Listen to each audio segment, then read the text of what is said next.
शिव बाबा तू प्रेम का सागर, तेरी महिमा अंबर पार।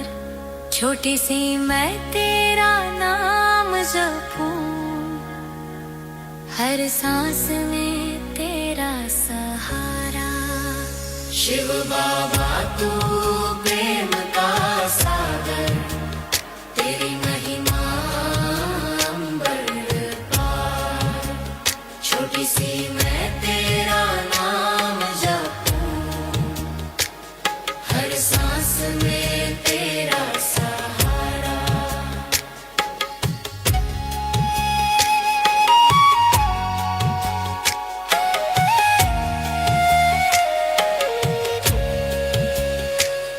इन पहाड़ी हवाओं में तेरा नाम गूंजे, नदी की लहरें बोले शिव शिव।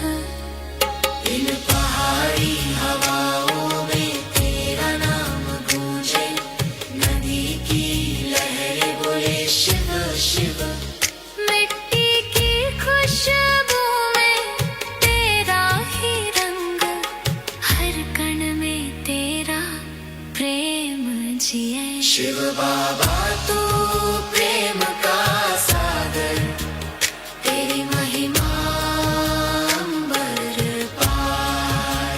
छोटी सी मैं तेरा नाम जपूं, हर सांस में तेरा सहारा।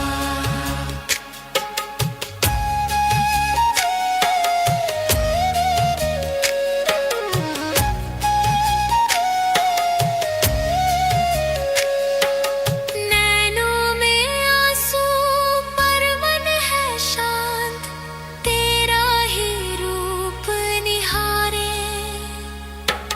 नैनों में आंसू पर मन है शांत, तेरा ही रूप निहारे। सांझ की बेला दीप जले मन में, प्रेम तेरे से उजियारा।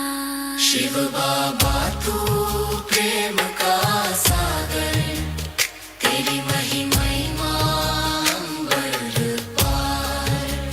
छोटी सी मैं तेरा नाम जपूं, हर सांस में तेरा सहारा।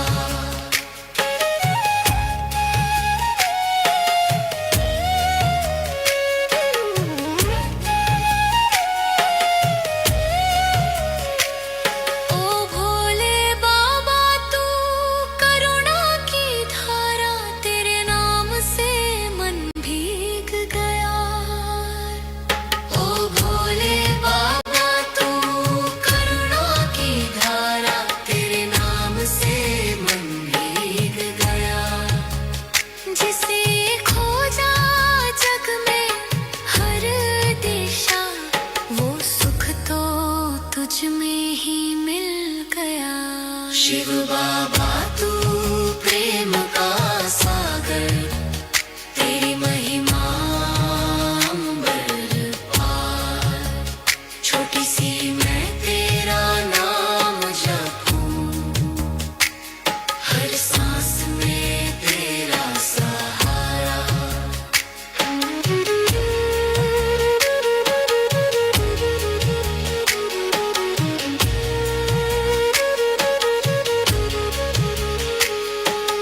गाँव की गलियों में गूंजे तेरा नाम, हम बच्चे भी तुझको पुकारे। गाँव की गलियों में गूंजे तेरा नाम, हम बच्चे भी तुझको पुकारे। हर दिल में शुद्धि, हर मन में प्रेम, तेरी याद हमको बहुत भाए। शिव बाबा तू प्रेम का सागर, तेरी महिमा ही मार पारा। छोटी सी मैं तेरा नाम जपूं, हर सांस में तेरा सहारा। शिव बाबा तू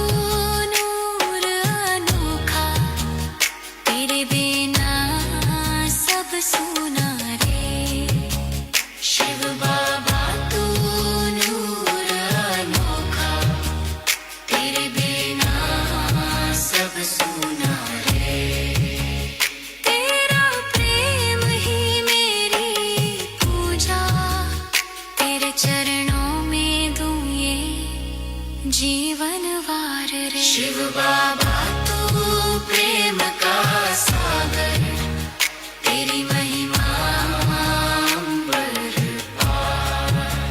छोटी सी मैं तेरा नाम जपूं, हर सांस में तेरा सहारा।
Om Shanti.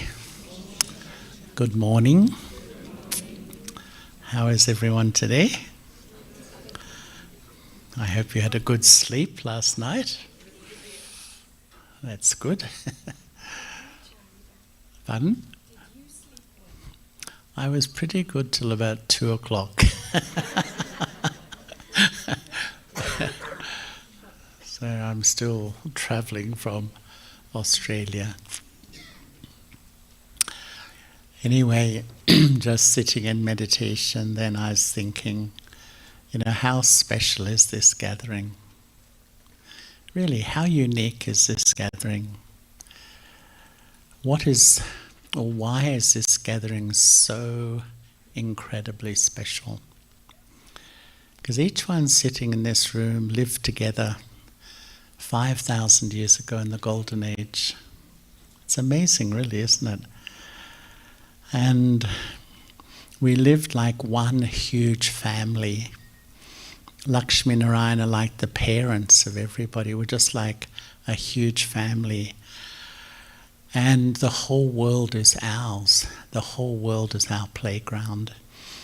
You think that Baba's drawn us all together. And then we come into the Copper Age and we begin to scatter around Bharat and then to every corner of the planet, into different countries, different cultures, different religions.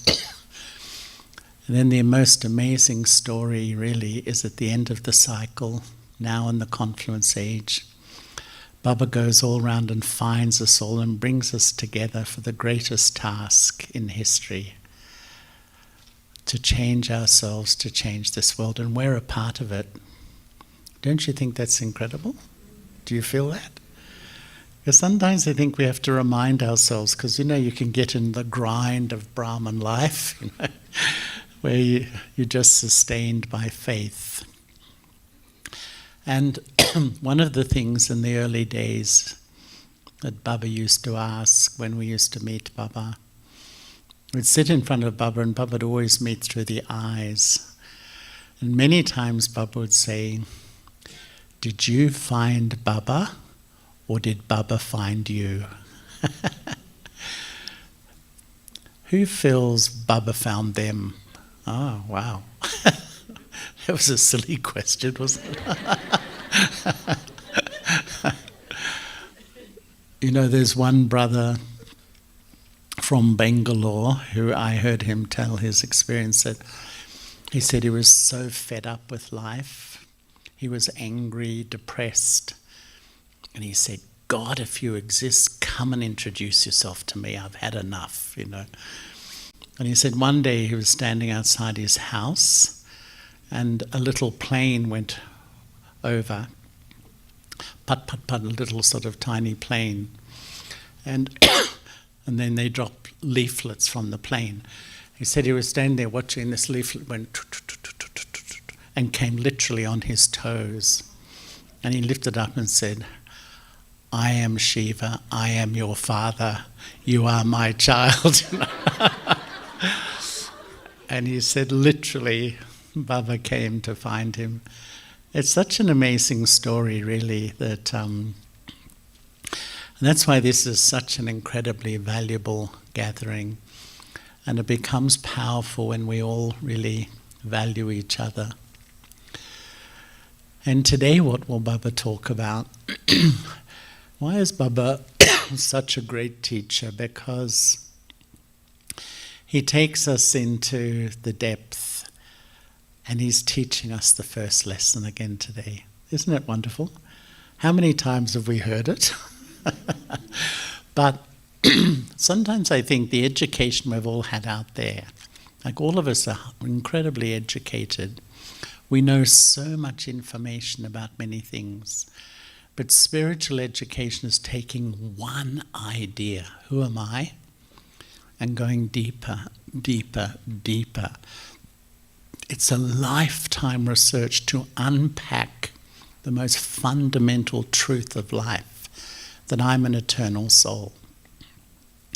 And quite honestly, I often ask myself, how far have I become soul conscious? If in this university this is the fundamental subject, or the first subject, the second is remembrance, how far have I really become soul conscious? And I also wonder or think about the incredible truth that Baba's taught us about the soul, that in each one of us is an eternal part. We are sitting here on the 9th of May, I think that's the date, in 2026, and yet the whole past is sitting in me and my future is sitting in me. But within each of us is a perfect blueprint of soul consciousness. It's still sitting there. It's sitting in my memory track, but it's dormant. And I often think, do I have to become soul conscious? Or is it that I emerge what is already in me? In fact, it's a bit of both, but I think the more I follow Baba's directions, and to me, Srimat isn't rules and regulations. Does anyone like rules and regulations? No, I don't. It's a deep code of truth of how to live in this world. And when I engage and live with Srimat and practice remembrance and soul consciousness, it re-emerges the original blueprint. So I don't really have to become anything, I just have to re-emerge what is already within me. And soul consciousness is my natural state. Soul consciousness is my natural state. When I'm soul conscious, I live in the present. I have no interest in the past. It's not that I, try to forget the past. No, I just don't have interest. All the stories, all the problems, all the issues, they've passed. It's gone. And I don't even have to plan for the future. In the golden age, we absolutely live in the present.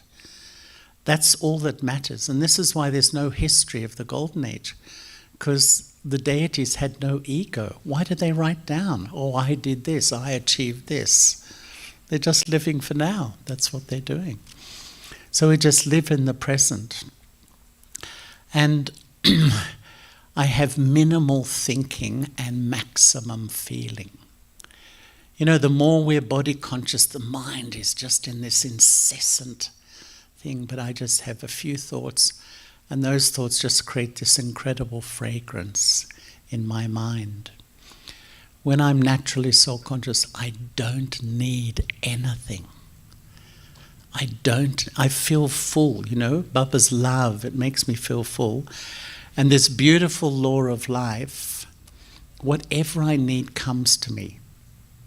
You know, whatever you need, even materially, will come your way naturally when you're in the right consciousness. It's really wonderful. And I don't own anything. I own no person or no material thing, because I have this natural understanding it's all temporary. I enjoy it, but I don't have any sense of ownership. And I feel close to everybody. And this is the natural soul consciousness that we're re-emerging. And when I was 10 years in Guyana, I remember I went to Madhaban, and I had this, you know, the Murli Baba spoke was about soul consciousness, and I had this realization, you know, I asked myself, how far am I really soul conscious? And what I did is I made a chart on the wall of identity. How much do I still identify with being temporary, or how much with being eternal, permanent? How much with being physical, with spiritual? You know, corporeal, incorporeal. I put this sort of chart, how far have I gone on the journey? It wasn't very far. Really, if I'm going to be at that point where, you know, even death is just absolutely nothing. It's just almost like you take your clothes off at night, there's just nothing. How far have I really reached that point? Because this is our fundamental study. And actually, Baba needs a number of souls in this world to become soul conscious. And you know, I have a feeling that what is our service as BKs? Our service is actually to become soul conscious. There'll be people out there who will spread the message. They're experts at it. They have refined. Our role, God needs enough souls in this world to be resonating on this new frequency, and the whole energy of the planet is going to change. So really, if I ask my heart, you know, if this is the fundamental practice, how far have I become soul conscious? And when I look at my Brahman life, I think I've gone through phases. You know, we all arrive at Baba's door, very body conscious. And when I say that, I mean very, very body conscious. You know, when I started, I was with a friend of mine, and we met Daddy Janki. He started with me. And after 3 months, we met Daddy Janki, and she said to us, "What have you learned?" And my friend said, "Daddy, I've learned how incredibly body conscious I am." And Daddy went, "Right." Right. Because only when you have the contrast do you realize how, you know, all that incredible sensitivity, feeling hurt so easily, getting upset by things, feeling lonely, feeling disrespected, feeling not included. It's all my body consciousness. All of that is my stuff. You know, we walk in that door. But then if I really observe, I think the next step is what I call Brahman consciousness, where we follow soul consciousness like a religion. We believe it. And we even teach it. Like I often say, and I think I was sharing in Cape Town, that one big point in my Brahman journey was when we met Baba in 1985, and Baba told us to do the course again. You know, do you remember? The realization course. And I'd been a BK for 10 years, and Baba's line, I remember it constantly. Baba said, "You know the knowledge, you believe the knowledge, you teach the knowledge, but you don't experience the knowledge." And then Baba said, every point of knowledge has an associated experience. So our education tells us once I know a fact, that's it, I know it. But that's the first step of thousands of unpacking that truth. So I convert it into a feeling inside. And so often we become Brahman conscious in a sense. I know the information, I teach the information. And then thirdly, even, I think the third step that I've experienced is action consciousness. And I remember once Baba met the foreigners too, and he said, it's not that you're soul conscious, and it's not that you're body conscious either, but you're action conscious. And I think it's a trajectory that happens for many of us, that we come to Baba and the truth hits home very deeply. This is truth. This is where I belong. This is my life. I'm an old soul. I'm a Brahman soul. So I sit to remember Baba, and the mind goes in all sorts of directions. And I try and I practice, and still my mind wanders all over the place. And deep down there's a subtle sort of feeling I'm a bit of a failure at remembrance, because I seem to travel in all different directions. The soul needs attainment. So I fall back into my old methodology, which is to do an action and get an attainment. You know, I do an action, someone will give me love, or someone will give me respect, or someone will do whatever. And so unconsciously, because deep down sometimes I feel a bit of a failure at yoga, I'm not that good, I go back into action. So I seek attainment through action. Body consciousness, I'm empty. I do an action to get a temporary feeling. In soul consciousness, I remember Baba, I fulfill, and then I come into action. So even then, you know, we go into that action consciousness. But then, how much have I really become soul conscious? And you know, for me, I asked Didi Manmohini once. Didi Manmohini was an incredible yogi. I can remember taking drishti from Didi, and literally, I'm not I felt like someone was boring a hole. She was incredibly spiritually powerful. And I said in my innocence, I said, Didi, you know, Baba tells us so many efforts. Which one is the main effort? And straight away she said to be incorporeal. Straight away. And then I thought, well, when Brahma Baba left his body and he summarized 32 years of the number one effort maker, how did he summarize it in 3 words? The first was incorporeal. So I went on this incredible internal journey for years. I decided that's my research. To feel, because soul consciousness is not about words, having words, it's about feeling the soul. And I began to experiment, and I began to think of my mind as a laboratory, where I have to experiment to taste the feeling of being soul conscious. And I found that I didn't just chant, I'm incorporeal, I'm incorporeal. I would always ask myself, what's the feeling? What's the feeling? And the more I found that I was a point, a non-physical point, such a sweet feeling. I felt nothing of the corporeal or physical world could affect me. I was naturally detached.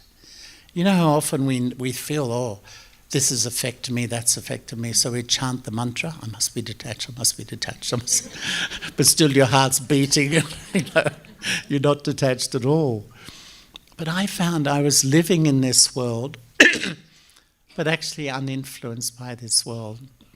And I really realized how, in a way, to do these experiments in the laboratory of the mind, to really draw out what is already in my memory track.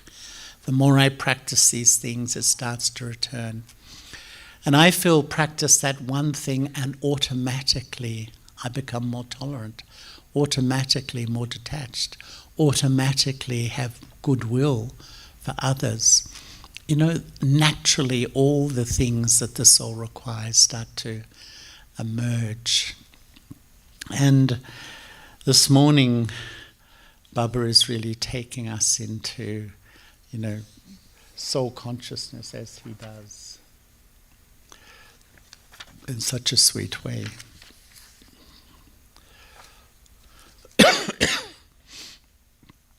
So the essence for today's Murli. Sweet children, you have come here to realize yourselves. Consider yourselves to be souls and listen to the Father, the Supreme Soul. Practice remaining soul conscious. Question: what should you reply to people who ask you, children, if you have had a vision of the soul? What will you say if someone asks you? Every day. Yes. Tell them, yes, we have had a vision of a soul. A soul is a point of light. It is the soul that has good and bad sanskaras. We have now received all the knowledge of souls. Before we had a vision of a soul, we were body conscious. We have now received God realization and self-realization from the Supreme Soul. The song: neither will he be separated from me, nor will there be any sorrow. If there could be more light, it might help me if it's possible. But if there's not, I might manage. Don't worry, I think it'll be okay. Om Shanti. You sweetest spiritual children heard the song. Spiritual children sing this through their bodies. None of them would say that they will sacrifice themselves to sages or holy men. You children know that we have to go back with him and leave our bodies here. And this is why it is said, we will shed these bodies and go back home with the Father. The Father has only come in order to take us back with him. This is a matter of great understanding. Children are calling out, come and make us impure ones pure. So what should I do?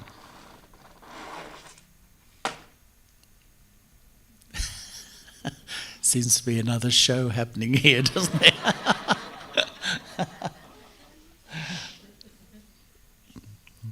So, what was the last line?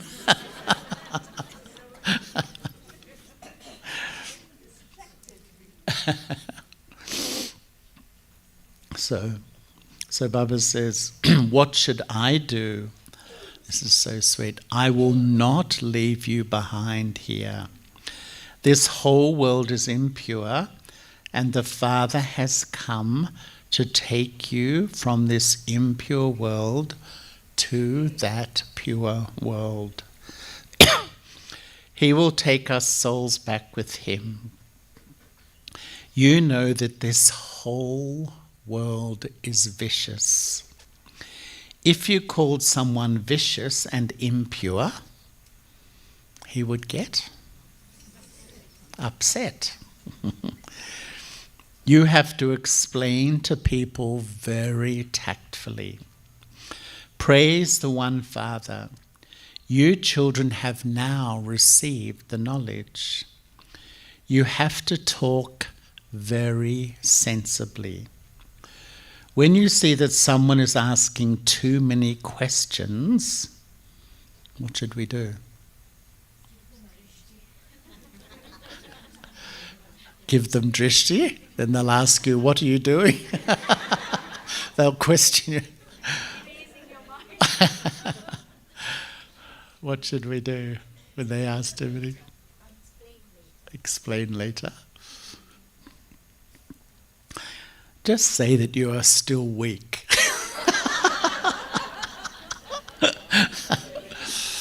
Maybe temper that a little bit. Just say to them that you are still weak in this and that our senior sister will come and reply to you. Has anyone ever done that? You've done? Yeah, I've done it. Go and get someone more senior. See that it is Shiv Baba. Say that it is Shiv Baba who speaks. God speaks. All human beings are impure. Impure beings cannot be called God. Because people are impure, they call out to the purifier. Bodily beings cannot be called God. Incorporeal Shiva is called God. There are many temples to Shiva.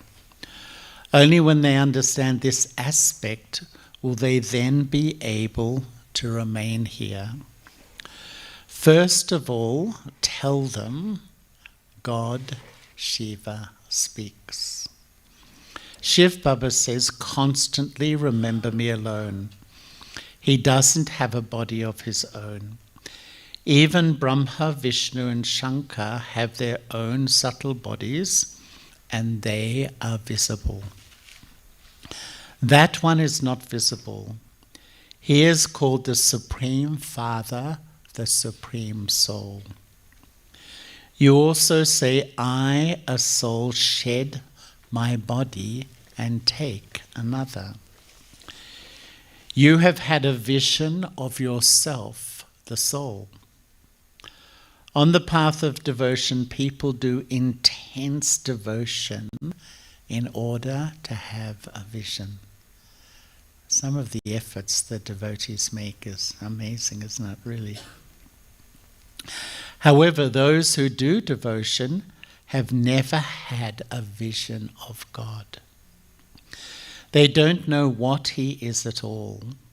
They simply say that He is incorporeal. It is the soul who speaks. Sanskaras are in each soul. When a soul leaves his body, neither the soul nor the body can speak. A body cannot do anything without a soul. I think we've all had the experience of someone very close to us leaving the body, and you see that body. It's so lifeless, isn't it? It's just incredible, isn't it, that a body that was so animated with a personality is just nothing. And it gives such a realization, doesn't it, that the soul is not there. A body cannot do anything without a soul. First of all, recognize the soul. You will only be able to recognize the Father through Him. Since a soul cannot know or see himself, how could he have a vision of the Supreme Soul?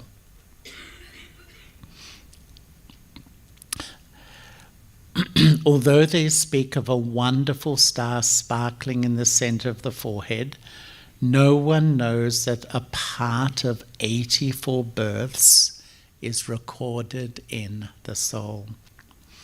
Human beings are totally body conscious. The Father says, now become soul conscious. Consider yourselves to be souls and then listen to me. It is the soul who listens, and there has to be the Supreme Soul who explains to souls. It is human beings who explain to human beings. No one has any knowledge of the soul. Isn't that a wonder?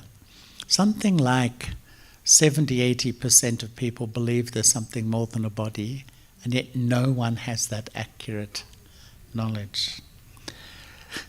And this is why it is said that you first have to know the soul, realize the self. The soul himself asks, how can I realize the soul? No one knows how a whole part is recorded in each soul. None of the sages or sannyasis can tell you these things. The Father has to come himself to make you. What's he doing today? What's he making us? Realize yourself. Realize yourself. The Father says, consider yourselves to be souls and listen to me, the incorporeal Supreme Father, Supreme Soul. This conversation can only take place when souls meet the Supreme Soul. The world doesn't know when the Supreme Father, Supreme Soul comes or how he comes and explains. Because people don't know this, there are conflicting opinions. How many opinions in our world? All of that depends on the scriptures. The Father says you are not able to realize me or yourself from any of those, from all the scriptures. They say that each soul is the Supreme Soul. What would happen by saying that? Who would then make us pure from impure? Who would make us Trikal Dashi? No one else could then give us this knowledge of souls or the Supreme Soul. And this is why you say that the souls who don't know their Father are atheists. Those people then say that those who don't perform devotion are atheists. Some Brahmins have been called atheists because they don't do the old practices of. You children don't do any devotion. You have many good pictures. Everything is explained in the pictures. If someone hasn't seen a world map, how would he know where London or America is? You know, when I first met Didi Manmohini, who I was telling you about, Shilu Ben was translating, and she said, "Where are you from?" And I said, "Australia." And she turned to Shilu Ben and said, "Is that near London?" I thought, isn't it wonderful? And I remember also Francois, who was in France. He took Daddy Janki to meet the head of UNESCO at that time, but it was Federico Maillot. And they had to wait a long time to meet him. There was a huge map of the world in the foyer. So Francois said, Daddy was looking at the map. She said, "Where's England? Where's England?" So Francois pointed out England, and Daddy went, "So small?" In Daddy's mind, England was like, "So small?" She said. So geography isn't one of our... So Baba's saying that if someone hasn't seen a world map, would he know where London or America is? So our elder sisters didn't have that. They would only know that when the teacher shows them a map and explains to them.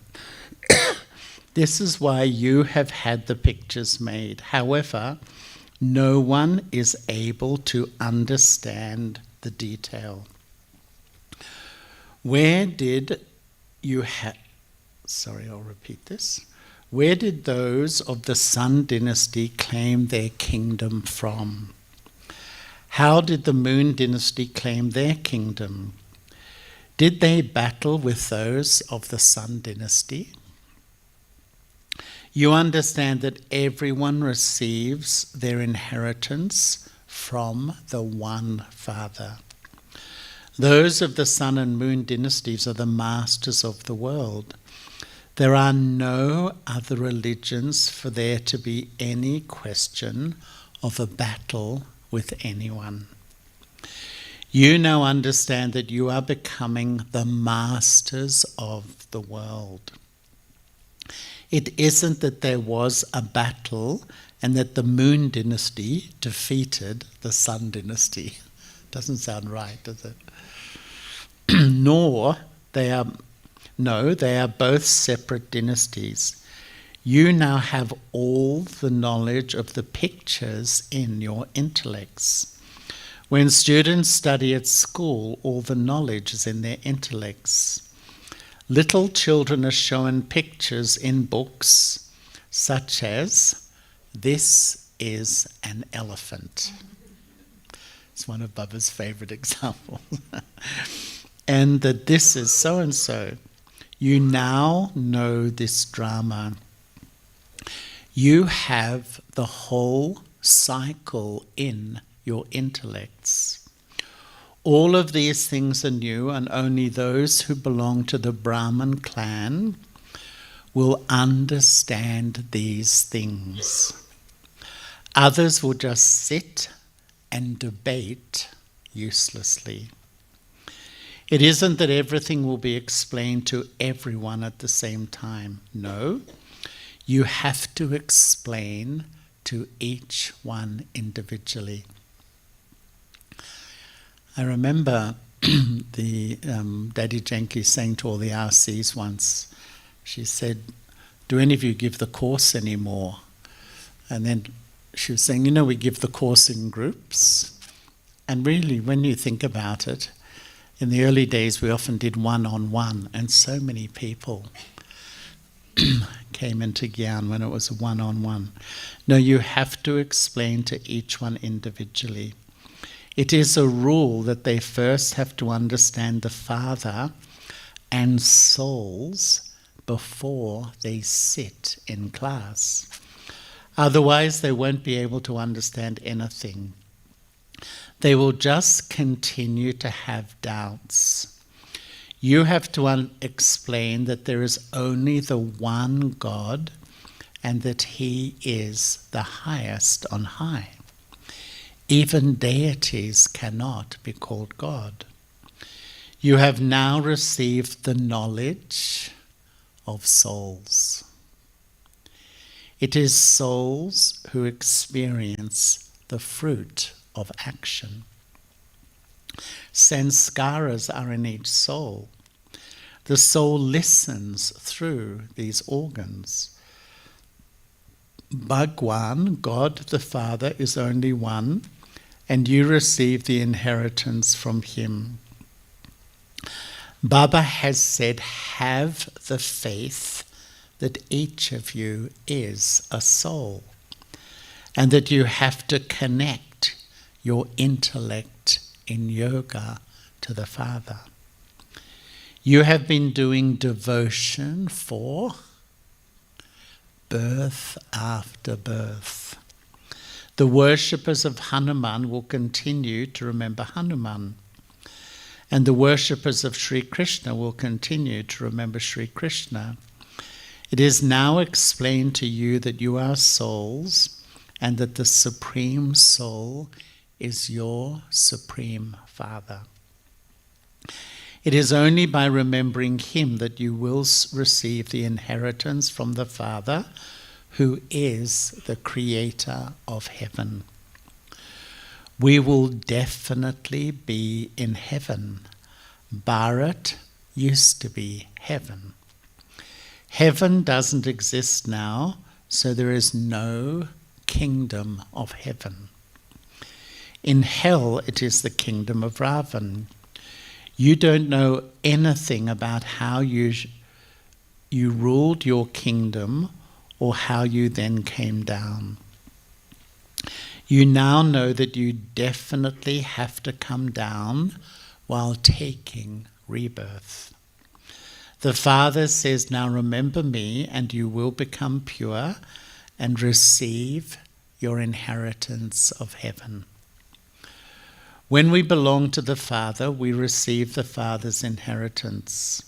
However, until we become Sato Pradhan from Tamo Pradhan and become pure by having yoga, you cannot receive the inheritance.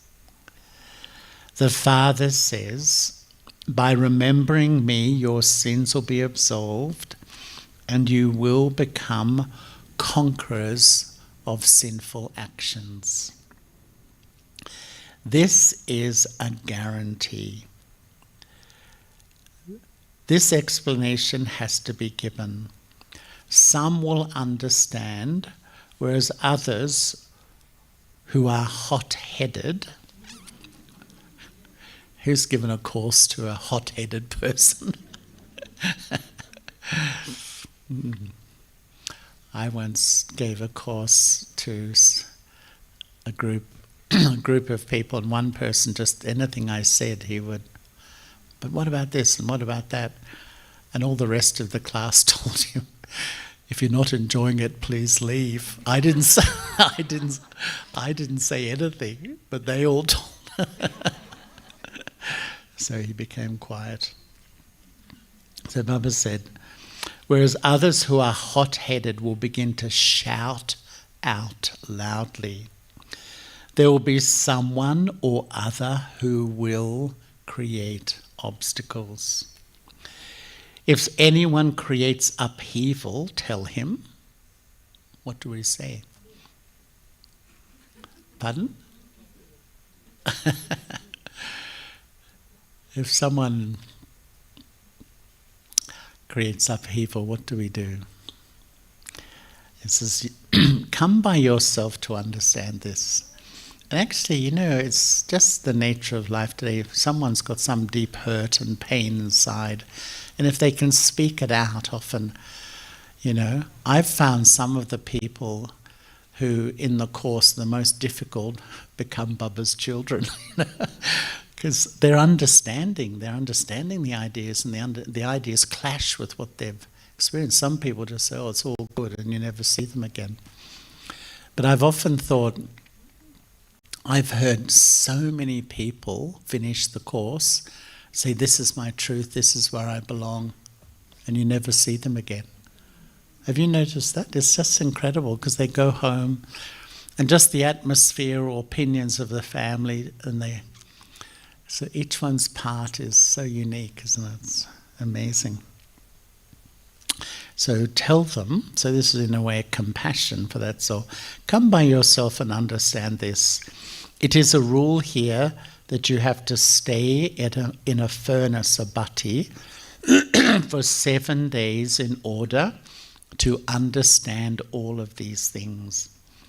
Because this is new knowledge, people get confused.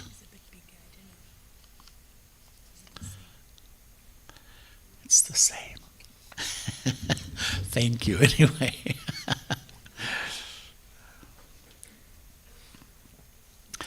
When a new centre is opened, there needs to be someone clever there who can explain to everyone. The God of all is one, and all souls are brothers. The Supreme Soul is the Father of all. People call out, "O purifier, come." Therefore he must definitely be pure. He never becomes impure. Only the Father comes and purifies the impure. In the Golden Age, all are pure. In the Iron Age, all are impure. There are many who are impure and very few who are pure. Not everyone will go to the Golden Age. Those who become pure from impure will go to the pure world. All the rest will go to the land of Nirvana.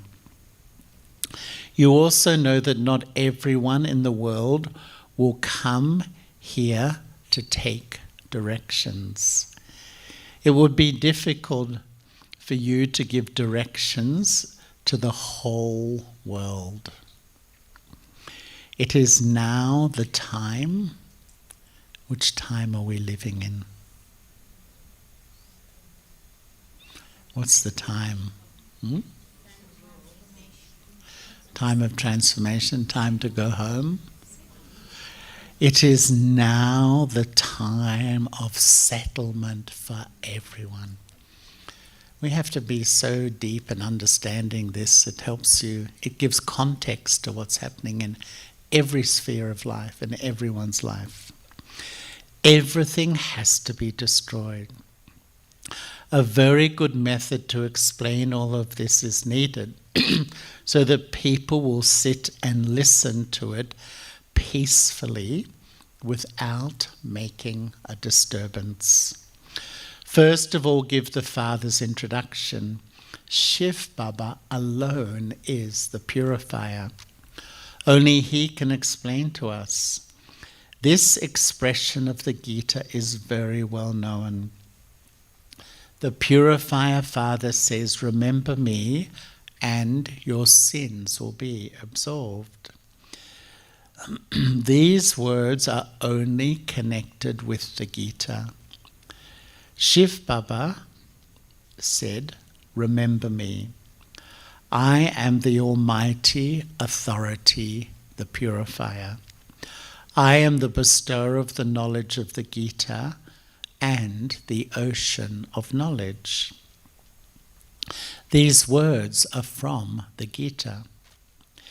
It is just that people say that they are the versions of God Sri Krishna, whereas you say that they are the versions of God Shiva.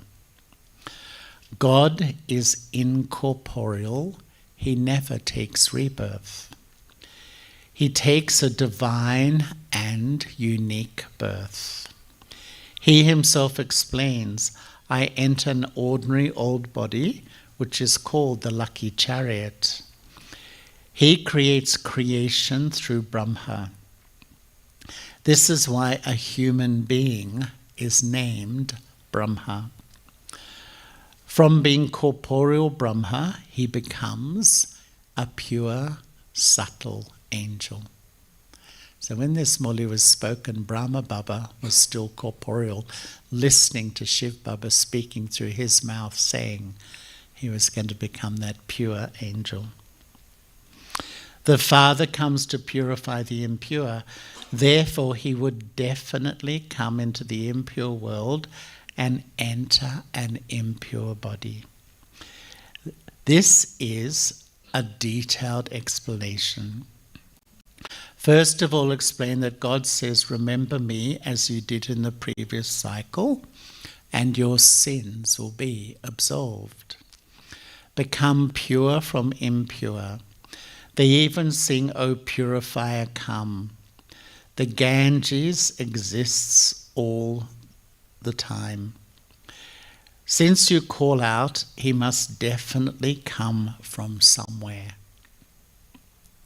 The purifier comes to play his part of purifying the impure. The Father says you were pure and you then had alloy mixed into you. That can only be removed with the power of yoga. When you become pure, you will go to the pure world and the impure world will be destroyed. Imbibe very well everything that is explained to you. We simply praise the highest on high Father. The unlimited Father explains that you have become very impure while playing your parts of 84 births. You were pure at first and you have now become impure. Now by staying on the pilgrimage of remembrance, you will become pure. You have been coming down the ladder on the path of devotion. This is a very easy thing. This is a very easy thing. Let it sit in the intellects of you children. Wake up early in the morning and churn the ocean of knowledge.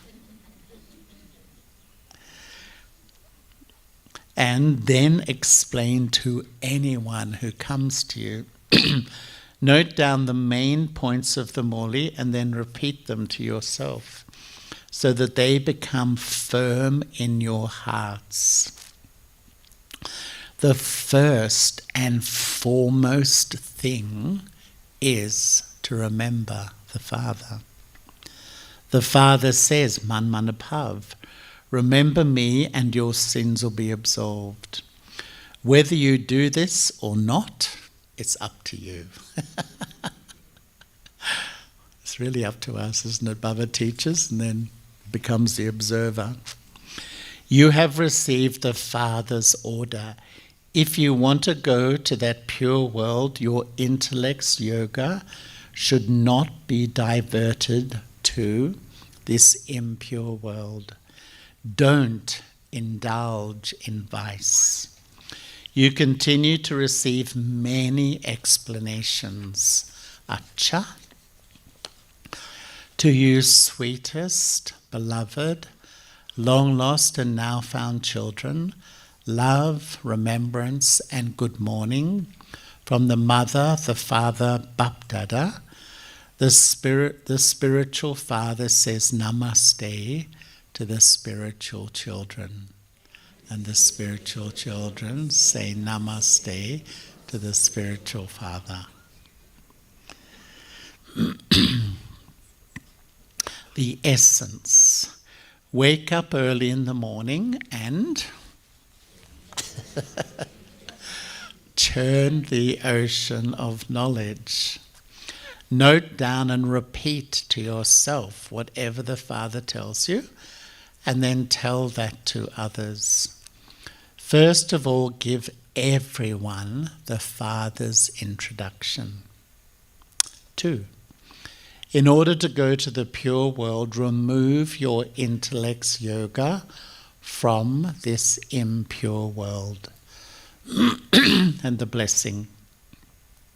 May you be a number one businessman and use every second and thought to accumulate an income and thereby become multi-millionaires. A number one businessman knows the way to keep himself busy.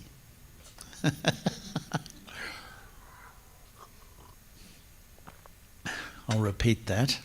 A number one businessman knows the way to keep himself busy. A businessman means someone who doesn't waste a single thought, but earns something with every thought. Just as those businessmen use every penny and make it into multi-millions, in the same way when you earn something at every second and with every thought, you will become a multi-millionaire. By doing this, your intellect will stop wandering and the complaint of having wasteful thoughts will finish. The slogan: those who ask for anything can never have the full treasure of what? If I keep asking for respect, support, acknowledgement, inclusion, those who ask for anything can never have the full treasure of happiness. It's very deep, isn't it? And the Avyak signal: only those who are constantly seated on the seat of a master almighty authority can remain constantly unshakable and immovable. Bapdada says, even if you have to shed your body, you must not let go of your happiness. Who feels they're that strong? Even if I have to die, I'm going to keep my happiness.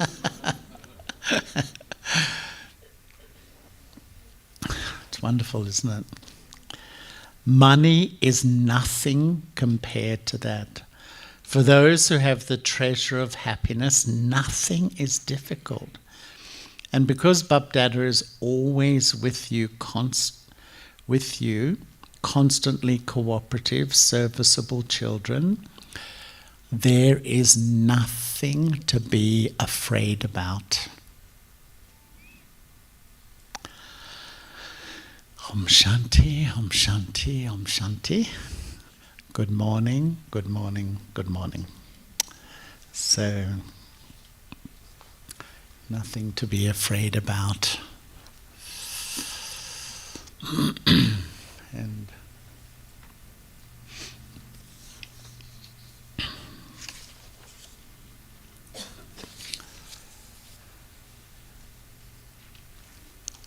you know, during COVID,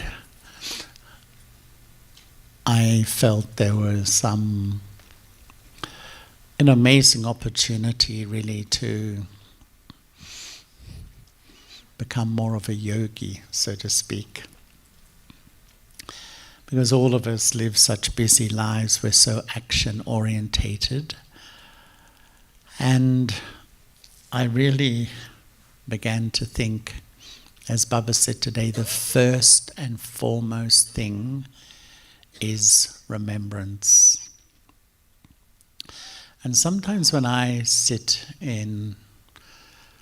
with Baba, I love to sort of ask myself questions. And sometimes I ask, why did I come to Baba? Why did I start this life? And really the answer comes to transform myself and become pure. How many times this morning did Baba say, he's come to make us pure? And then if I ask the question, why am I still here after all these years? It's the same answer. To transform myself and become pure. What's the method? Remembrance, remembrance, remembrance, remembrance.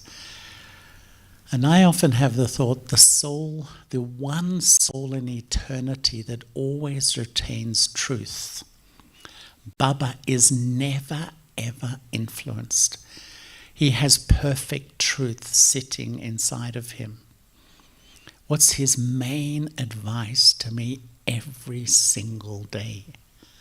Children, remember me. This is the highest truth that all of us are offered. This is the fundamental practice of this life. How much do I remember Baba? Who feels not enough? Who feels not enough? We all feel that, don't we? And yet, it's the fundamental thing of this life. And sometimes I think we absorb the ocean of knowledge for one thing. We've just sat here and listened to all the truth from Baba. But that one thing is to keep my intellect with Baba as I do everything in my life, to live my life, but develop this way of remembering Baba. This is fundamentally what our life is about. And the more I've gone on in my Brahman life, I love everything natural. Who likes everything natural? And honestly, I feel that when I'm pushing myself, pressuring myself, forcing myself, I'm still doing devotion. This is a very devotional approach. To me, this is so natural. I just feel Brahma Baba realized who Shiv Baba was. He just fell in love. That's what he did. It's just something completely natural. And once I asked Jenti Ben, of all the things you've learned from Daddy Janki, imagine how much she learned living in the same room, doing, spending so much time listening to 25,000 classes. You know what she said? How to love Baba. That's what she learned, how to love Baba. And that's why really I feel the real Raja Yoga that Brahma Baba was the instrument for is just simply to fall in love with Baba. No one has to teach me how to fall in love. It's in the DNA of every human soul. The big challenge is to fall in love with someone who doesn't have a body, because we've had 2,500 years of sanskaras of relating to others who have physical organs. But really, I think this life is to naturally fall in love with Shiv Baba. And then what happens? I naturally remember. It's a natural consequence, isn't it? If you love somebody, do you have to force yourself to remember them? So when I naturally fall in love, I will naturally remember. And when I naturally remember more and more the one who's incorporeal, egoless and viceless, what do I become? I naturally, it's a natural consequence. And when I naturally change, I will naturally serve.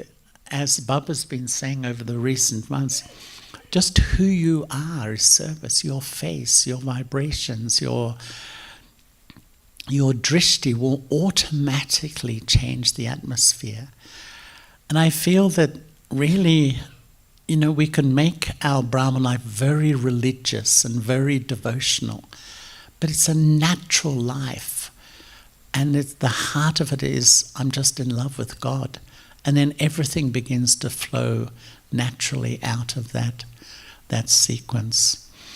And one of the things that's always fascinated me, have you ever heard Baba say, children meditate on me? Have anyone ever heard that? I never have. He never uses the word meditate. And he says yoga is a word from bhakti. He says remember. Why? It's natural. The most natural function of human consciousness is to remember. And even as you're sitting here and I'm speaking, you're remembering what you have to do. You're remembering you have to go and help serve at the breakfast. I hope not, but maybe. You're remembering what happened this morning. You're constantly remembering because it's the most natural function. And in a way, all this life is using what is the most natural function of consciousness, redirecting it towards Baba in that way. In the dictionary, remembrance means to recall with love. Remembrance in the dictionary means to recall with love. That's beautiful. So during COVID, I really decided, well, if this is the main truth that God is teaching, I have to really try to explore and understand and practice more. And I began to observe that when you remember, in a millisecond, in no time, 3 things happen. And I began to see that the intellect is the faculty of truth in a way. And it's like a subtle thread. And so when you remember a person, it's like the subtle thread connects with them. You remember a memory, the subtle thread connects with them. You remember a situation. And it's like, first I connect. Instantly I connect with a person, a situation, a memory. The law says whatever I connect with will influence me. Whatever influences me, that's how I feel inside. So first I connect, second I'm influenced, third I have an experience. So if you're sitting here in class, and you travel home to a family member, in that millisecond you remember a child. The millisecond you touch them, if the relationship is very sweet, very close, the instant your subtle thread touches that person, you're influenced by that love and you feel quite easy, relaxed, comfortable. But if you're sitting here quietly in class, we're all silent, and you travel home and you connect with a family member you're in conflict with, there's real problems, we're not getting on at all. The millisecond your intellect just even touches, that you're influenced by that conflict, and so upheaval, peacelessness, disturbance, feelings, emotions come in your mind. The experience, peacelessness. And in a way, our whole study, I began to feel, is really, where does the subtle thread of my intellect connect to? And sometimes I've observed myself sitting in Amrit Vela. That's the sacred time. And when you can sit with the purest intention, such an intent, all I want to do is be close to Baba. I want to have this subtle connection. And you go to Baba, and then 2.1 seconds later, you travel off somewhere. And then you come back to Baba. And then 1 second later, you travel off somewhere else. And it's not even to bad things, but the addiction of the intellect. And I feel a part of it is we've been brought up in this powerful myth in our culture that peace, love, and happiness is out there. And so when we sit, the addiction of the mind is just to go, to go, to go.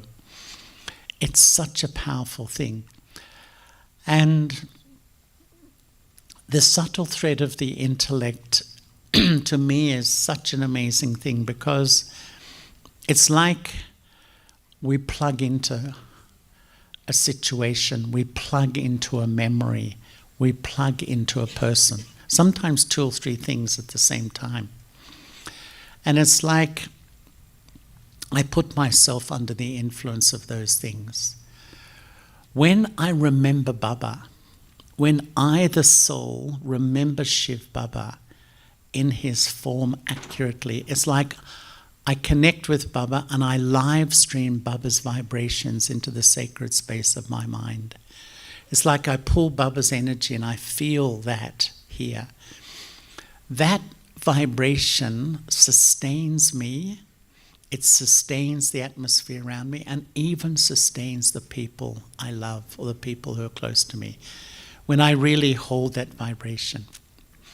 But if the subtle thread is constantly going to people, constantly sort of wanting support from people or feeling annoyed by people, then I download, I connect with that, I'm influenced by that low vibration in my mind. So I'm a Brahmin, but I don't feel that great. I'm a Brahmin, I believe in Baba, I have faith in Baba, but I'm sort of, I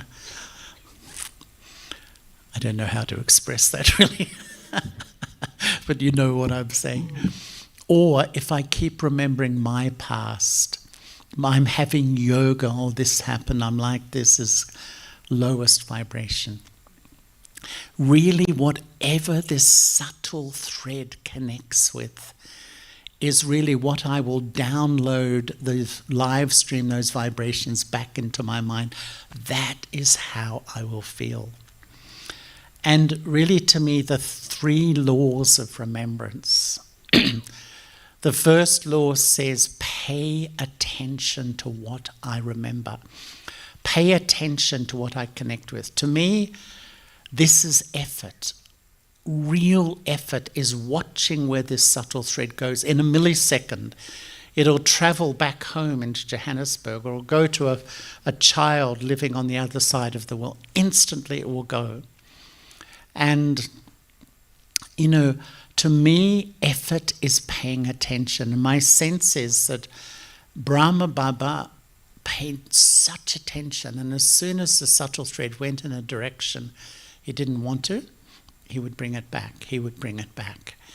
And this is real effort, is paying attention what I'm plugging into, because the second law says whatever I plug into will influence me. So sometimes I plug into a person, I think of them, and I'm not happy with their behavior. And I dwell on why they like this. Why do they keep behaving like this? Why is this continuing to go on? What happens to me? I just disempower myself. I'm plugging into something that's draining me of energy. And then I don't feel so good. Or the third law says, whatever influences me, fundamentally that's my stage. Whatever I'm connecting with, I live stream back into my mind, that's my stage. And I feel if I'm not happy, if I'm not feeling very happy, very good inside, there's only one question to ask myself. What have I been remembering? What have I plugged the subtle thread of my intellect into? And every single time I've observed that, I've seen that I've been dwelling a little bit on a situation or something coming up, a little bit concern or anxiety, whatever. And whatever I'm connecting to will influence me, and I live stream back into my mind. And really, I feel this is the pilgrimage of remembrance, to pay attention to what I remember. And I remember that once Baba met Daddy Nirmala Shanta. Who met Daddy Nirmala Shanta? Can I ask? Who is Baba's daughter? And Baba gave her drishti, and Daddy Nirmala Shanta lived to 98. She was in her 90s. And Baba gave her long drishti, and then Baba said, "You're busy, aren't you?" She nodded. Baba gave her more long drishti and said, "You're very busy, aren't you?" She nodded. And then Baba said something which I think has had a big influence on my journey. Many drops make an ocean. And Baba said, drops of remembrance make an ocean. And then Baba began to give her absolutely practical ways of how to manage a busy life. And Baba said, when you finish the meeting and walk down the passage, remember Baba. When you go to get a glass of water, remember Baba. Actually, we think we're busy, but we have so much space actually to remember Baba. But what I began to realize for myself is that when you have a meeting with somebody and you walk away, you spend time processing, you know that nature, how I felt about that meeting or what they said. So we process and analyze. So we use up so much of our mental energy sort of analyzing process, trying to understand things. Literally, if I use that time and I create this habit, go to Baba, go to Baba, go to Baba, I think we will be amazed how strong we will become. And I'm really trying to create that habit in all those moments to, keep myself going back to Baba rather than dwelling on things and allowing my intellect to go, because the fundamental practice of this life is to remember Baba. And this is what Baba is really encouraging us to do all the time. And I decided also that, often have you had the experience that you listen to the Murli, then you rush home, get ready, go to work, and then at morning tea you think, I haven't remembered Baba at all. And you think, goodness, we get so distracted by life. And I began to practice just doing little chunks. Like we finish Murli now and we walk to breakfast. Where does my intellect go? Where does it travel to? I sit at breakfast, really just making these little chunks of time during the day to go to Baba, creating this habit. Because I feel we're coming into a time where we have to be spiritually powerful. I can remember when the second time I went to Madhaban, I took leave from Daddy Jenki in London, and she said to me, well, you have become a bit more peaceful and loving, now become powerful. And I think often Baba's children, we're very sweet, we're very peaceful, loving, but things knock us over too easily. We're too fragile still. Small things knock us around. We have to step back into my spiritual power. It's yoga that makes me powerful. And if I really become the karma yogi, then a wonderful Murli, which we had last week, which is all those moments in the day, they become an ocean, and the soul literally becomes spiritually powerful. Because really, there's 4 layers of remembrance, we can say. There's like a gross remembrance, where I just remember this material world and observe things in this material world. This is a body-conscious world. That's how most people live, just watching television, watching things. This is remembrance through the sense organs. The second is remembrance beyond the sense organs, which is a creative remembrance. And that's what a lot of artists, musicians, and people like that, they're not really focusing on here, but they're creating art and music in their mind. The third is what Baba once called remembrance of subtle beings, that devotees remember Krishna, Christ, Buddha. These are incredibly virtuous beings.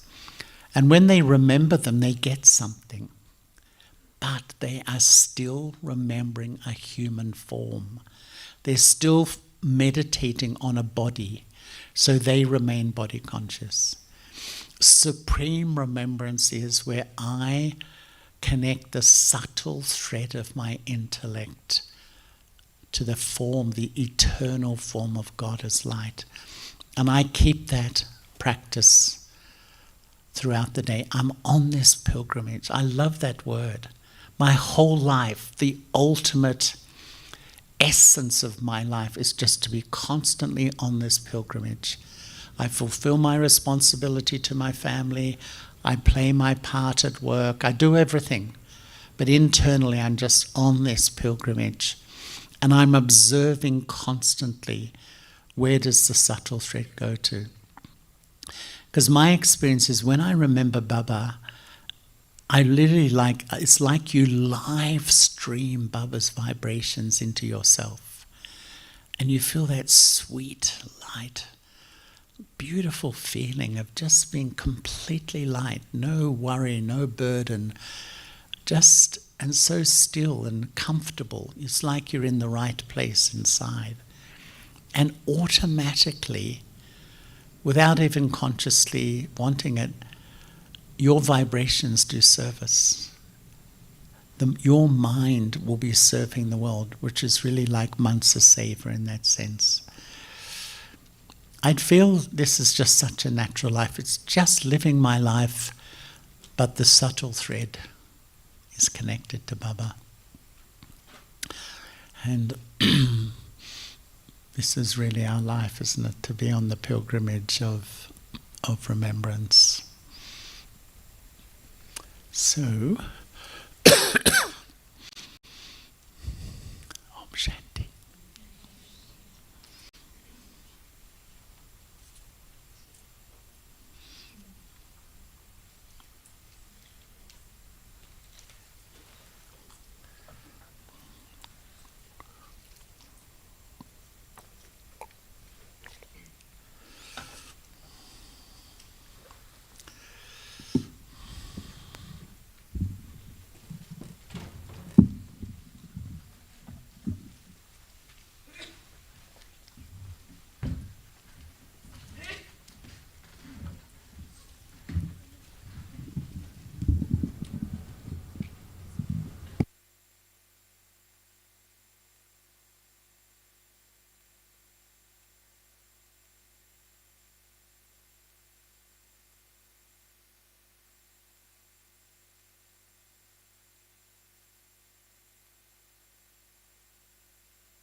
कदम कदम पर मदद तुम्हारी ये एहसास दिलाती है।